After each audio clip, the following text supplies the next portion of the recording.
All right, so here we go.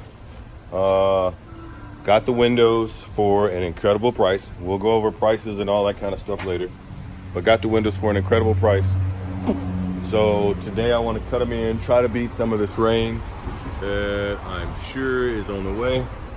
So here's the first window. Actually, here, we'll take you inside right quick and I'll show you the two windows I got for an incredible price. So I got that window right there, the big one that we're about to cut in. And I got the smaller one that goes on the passenger side just behind the door. All right, so got those.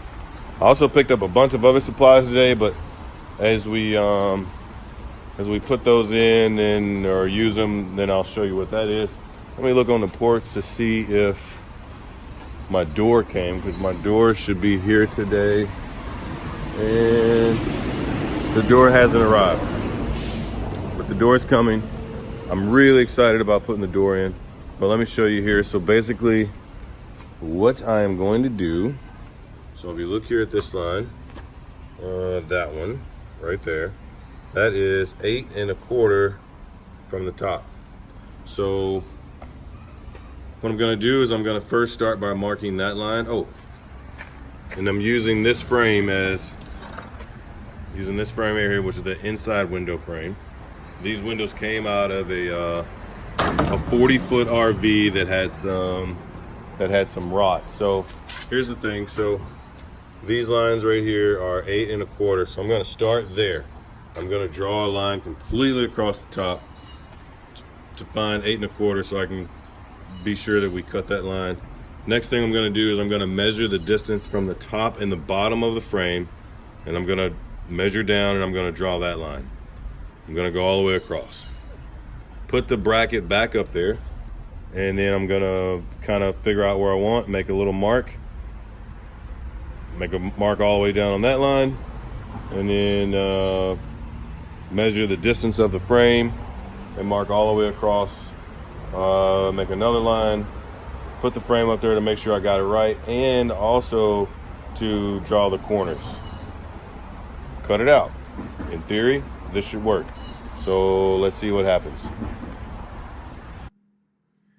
Okay, so I lost the footage of me cutting the hole in the window. So here's me with a picture of the window test fitted inside of the side of the camper. It all worked. It was perfect. Here's another shot. I did the door the exact same way as I did the window. Perfect. It fits perfect. I like it. I opened the door to find two gremlins. I had to shut the door as quickly as possible so that I wouldn't be eaten. I later found them inside the house eating food. So as we move on to the wiring, I really didn't have the patience to record as I was putting the wiring in, but there's 5 circuits. I'll explain it later in the actual video. There's 5 circuits in there. Everything kind of runs around like spaghetti. As you're looking at the ceiling there, there's a combination of speakers and ceiling lights, as well as power to the radio in the back. And it all is feeding back through the front and going to the battery box, which you'll see in subsequent videos. But as we keep moving.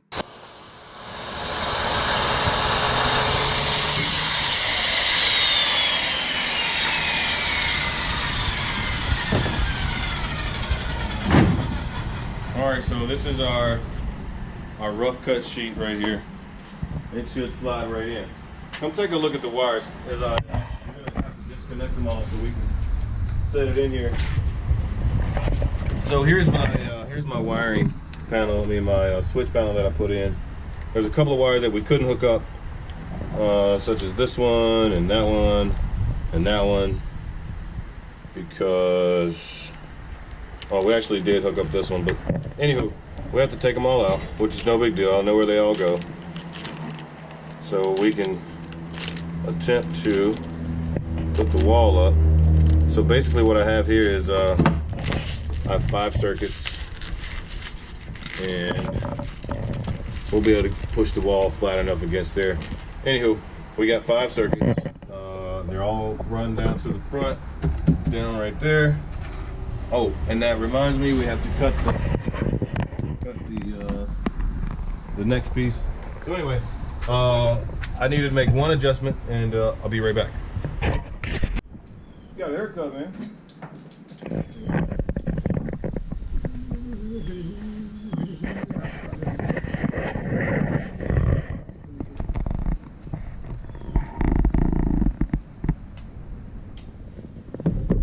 I know this isn't the way to do it. However, it works. Told you my eyes calibrated.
So that's that.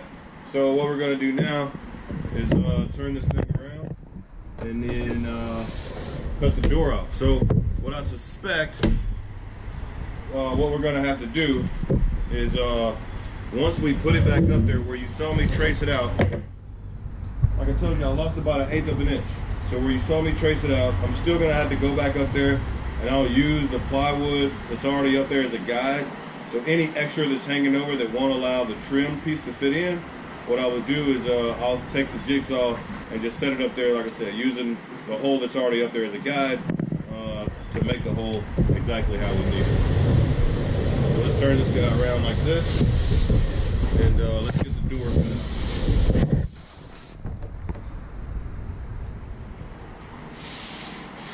All right, you can hit pause. Okay, so now what you can see here is we rough cut the board.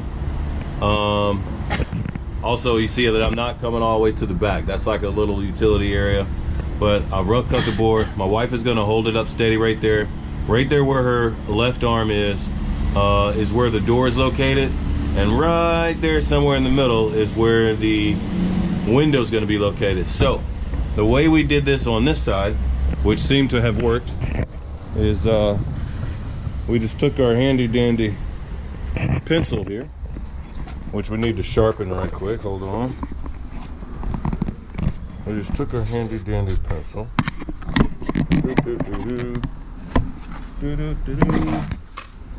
And we just gave it a quick sharpen.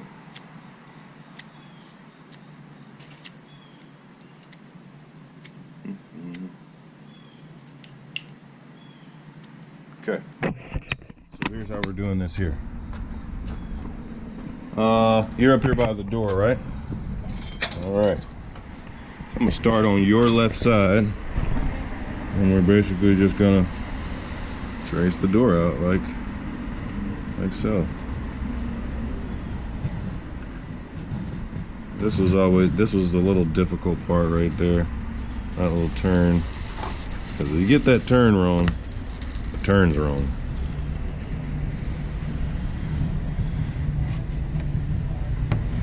Got those little wires in the way. That'll be fun.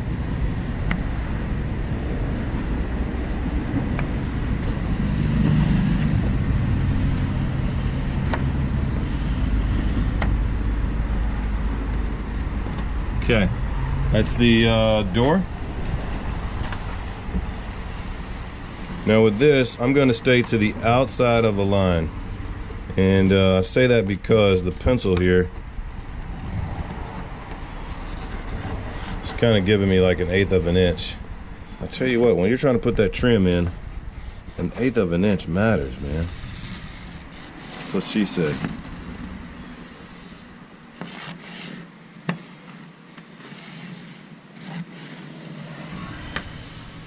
Alright, so we got those lined out. I'm going to stay to the outside of that line and get that thing cut out.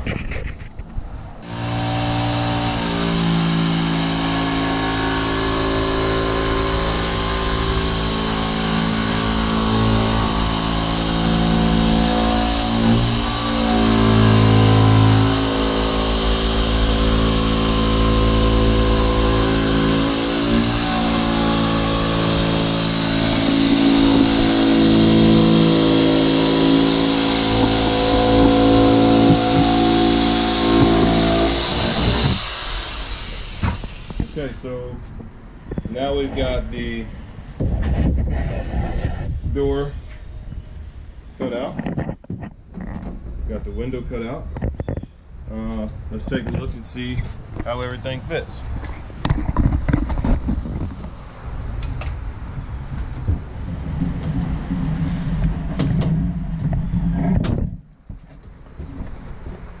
Well, that wall's kind of flimsy.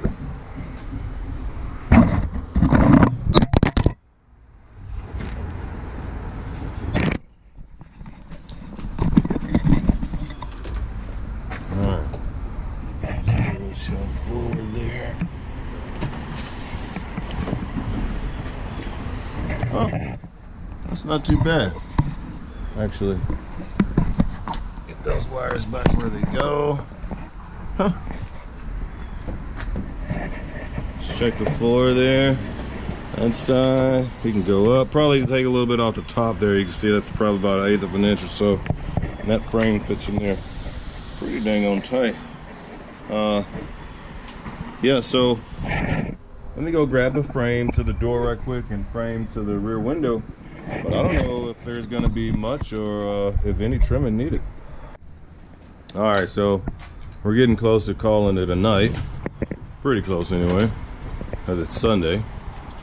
And like everybody I know, gotta go to work. So my wife right now, what she's doing, she's putting the glue up so that we can glue the panel to the side of the wall. So that's how we're going to do it. Wood glue is, as you've heard me say, is pretty strong, and I like it. It's okay. I'll go get you another one. Yep, that happened. It's okay. So, lesson learned. Always keep bottles and glass off your work surface. So, here we go. So, that's what the other side looks like. It's in the final stages of drying. I think that actually looks pretty good. So, we're actually just a few days away from throwing the fiberglass on the outside and shooting a bit of, and shooting a bit of Raptor liner on there. You all right? So there's that. That's like a super long window and I like it. Here we go. All right, so you take a look at that. Zero trimming needed. It goes right around the edge perfectly. There's that's perfect, even at the door. Maybe show them the door there. Just kind of go around it. Let's check it out. That is perfect. Perfect. And that's what we're always going for. Well, near perfect. Everything doesn't have to be like right on, but it always helps when it is. Yeah. So next step, guys and girls, So we are going to cut a panel for the front, and we're going to cut a panel for that, and then we're going to do something about this. Oh, no. We're now going to cut the hole for the switches, for the wires to come out and join with the switches. So we'll be right back with you.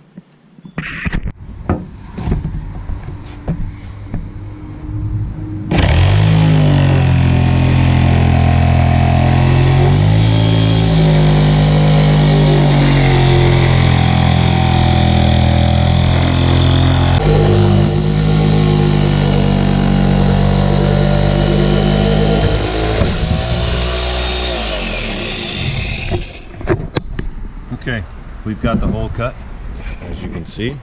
I'm gonna peek down there, make sure we didn't hit any wires, and we did not. So now the next step to this is to make sure the vent fan fits in there exactly as it should.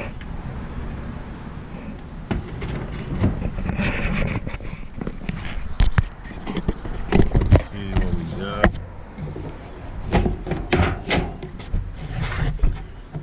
Hole seems to be a little tight. So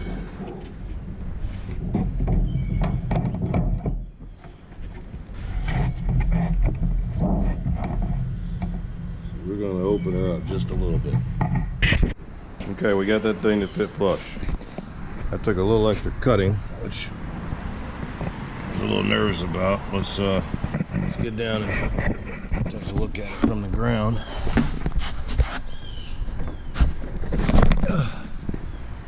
Yeah, it's perfect. A little butyl tape, a few screws, that'll hold that thing down. Hopefully the hole is wide enough in order to facilitate some of the fiberglass and stuff that'll go in there. But if not, we should be able to sand it. Yeah, it's gonna work fine. All right, next task is cutting the ceiling to width. Here we go.